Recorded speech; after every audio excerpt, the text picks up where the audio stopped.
Okay, I'm going to try and answer all of them, but if I don't, let me know, and I'll come back to it. So I think, in a lot of ways, the question of the multi, and I get this question a lot. Are we really is race prohibitive? Every time we talk about it, are we just recreating the problem no matter what? And I think there is a distinct possibility. One thing that actually really worries me are the coalitions of multi-ethnic, multicultural children. Trying to kind of create a space for us to kind of understand ourselves as not different and all these kind of wonderful things. But I think the reason why it worries me is that it worries me because part of what it's doing is it's instantiating a logic of race that tries to, in a sense, protect itself from something. And that's what worries me a little bit, is that we need, on the one hand, multiracial people, yes, and multi-ethnic people go through very particular experiences. But the reality is all of our experiences are so different. So the only thing that binds us together is what we're not, that we're not pure. And that, I think, to me, breeds the possibility of a certain tragic end. I think it's a cul-de-sac. Because then what happens is, there's a day, I can see it, where it says, oh, dang, you're not mixed. What's up with that? You're all white. Jeez, that was so 1970s, right? And so everyone's like, oh, I got to find myself a mixed boyfriend, right? What a crazy day that would be. But this is where the logic flows that way, right? But this actually gets to your second question, is that we will always use difference. It's one of the profound marks of us as fallen human beings. We will look in every single nook and cranny to find a difference to differentiate us. Right now, it's race. And as race begins to kind of get jumbled up, as ethnicity starts to get jumbled up, it's getting harder and harder to kind of keep those things tied together. But certainly, we are very creative human beings. We'll find something else. But this is where I think the redemptive possibility of mulatto mixed focus comes. Is that if we hold on to the possibility of mixture without trying to determine what it turns into, then we will always disrupt that logic of race. Because, my children are lovely, beautiful, jumbled up Korean, African American, white messes. Love it. Great. They can marry whoever they want. And I don't know what their children will look like. Now if I said, you need to make sure you find yourself a good mixed girl, right? That would be a different impulse, a different kind of possibility.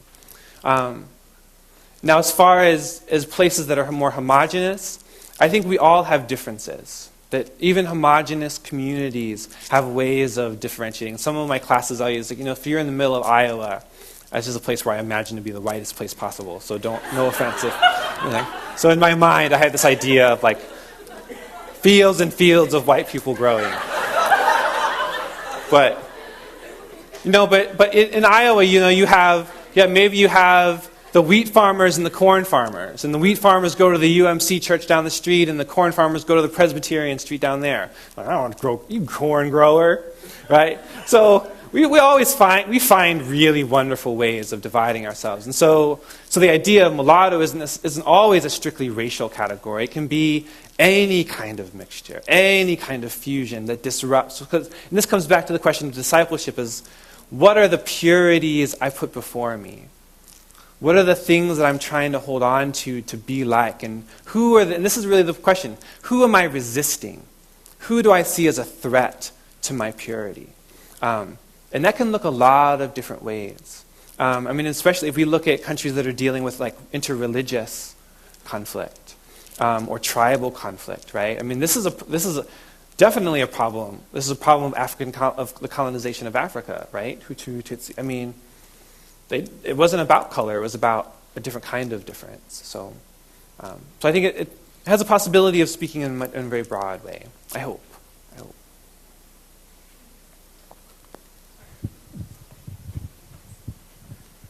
Hi, Dr. Bantom. My name is Solomon, and I just wanted to say thank you for sharing with us not only your book, but also your life. When I do hear your story, actually I see somebody who has worked through their identity and this book can only happen because you've worked through your identity. And I'm a psychology major also, and so I kept on thinking about the sense of how your identity was formed and how you had to integrate different parts of yourselves in order for you to be successful. When you were talking about the mulattoes that killed themselves, I thought, of course, because they're fragmented already, they're dead inside. But you were able to integrate that. And so the thought process that I had going on as I was listening to you is your voice is so important, actually. Me, as a Chinese American, I can go into a mall and nobody will look at me like the way they looked at you because I will be with my Chinese parents.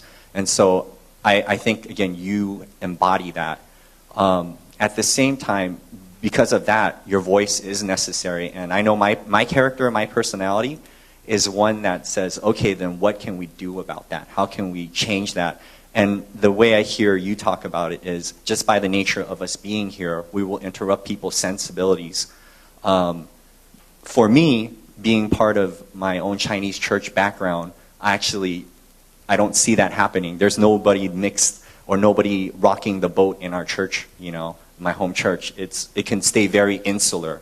And I feel like in my character, because of my story, I want to change that. And I wonder, again, how you would envision that for people who are like me, who can easily stay insular, who don't embody the story. It's easy to just be individual, different. You stay with your people, I stay with mine. I don't like that personally, again. And I also wonder, what do you think from your story informs, this is a question, informs your stance? Because my feeling is it feels very peaceful. It feels very, just by us being here will, again, disturb people's sensibilities. But I know my character is like, no, let's, shake it up a little bit. And so how do you think that works in your, again, opinion about what to do about the church and, again, how it can easily racially stay divided? I think the reality is that every church will probably face the question of change sooner or later. So I'm not sure how many people are familiar with this idea of white flight.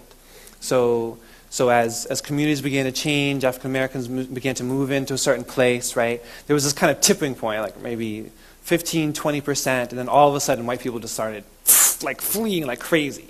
Well, churches are right in the middle of this. And what's really interesting is that it wasn't just a white-black phenomenon, but that you have nice, wonderful black middle-class areas, and all of a sudden Mexican immigrants started coming. And all of a sudden a certain tipping point, and then they left. So every church is kind of interesting having to think through who it is in relationship to the people that they're around. So part of my answer would be, and this is maybe kind of cryptic, is just wait and see. Is that part of it is like opportunities will present themselves. One of my wonderful dear friend, a professor of mine, we had this class of Christian identity, and it just messed people up. It was awesome. Just people on the what do I do? And what he would do is he would say every year before class, I pray for you. I pray that at some time in the future, you would be at a crisis, on the floor, on your knees, without any possibility forward, and that you would remember this class. And he smiled. Dr. William James Jennings, man, dear man. And what he meant by that is that he believed that God would present a problem for you. Present a problem for your congregation. That if we really look close enough, we will see places that are resisting. We'll find, and so it doesn't have to be artificial. You don't have to be like, we're all reading James Weldon Johnson because that's what we need to do. Everyone will resist. But then the question is, this guy comes in the church. He starts playing a tambourine. We haven't heard a tambourine in here in like 50 years.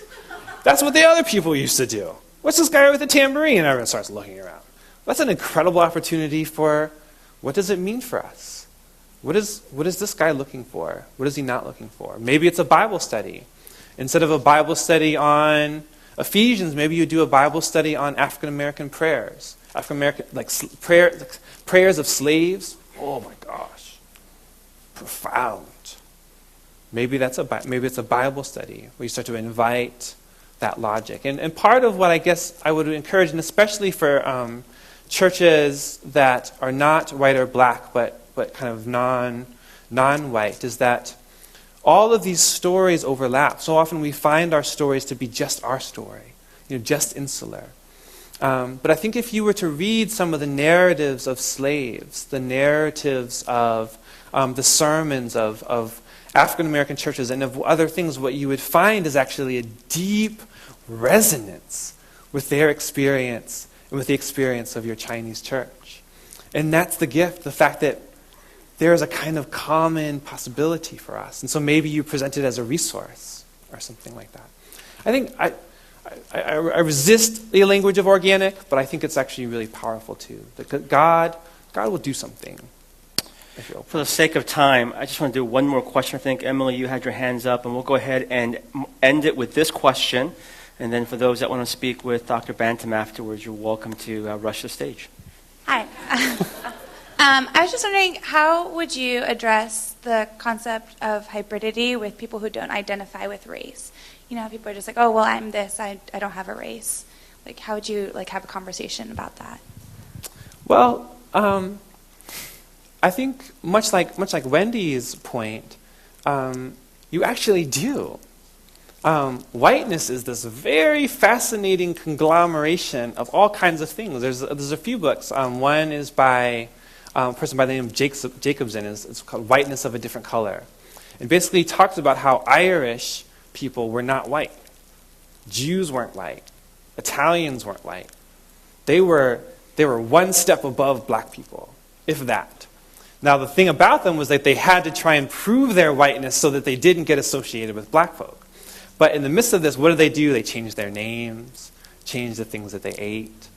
So part of it is plumbing, I think, partly your own story and finding those kind of moments inside of that. The other is to say that we actually have all kinds of hybridities inside of us. Likes and dislikes, cultural proclivities, that there's always a possibility for a kind of bodily hybridity if we really are kind of open to that possibility. And we actually already are in a lot of ways.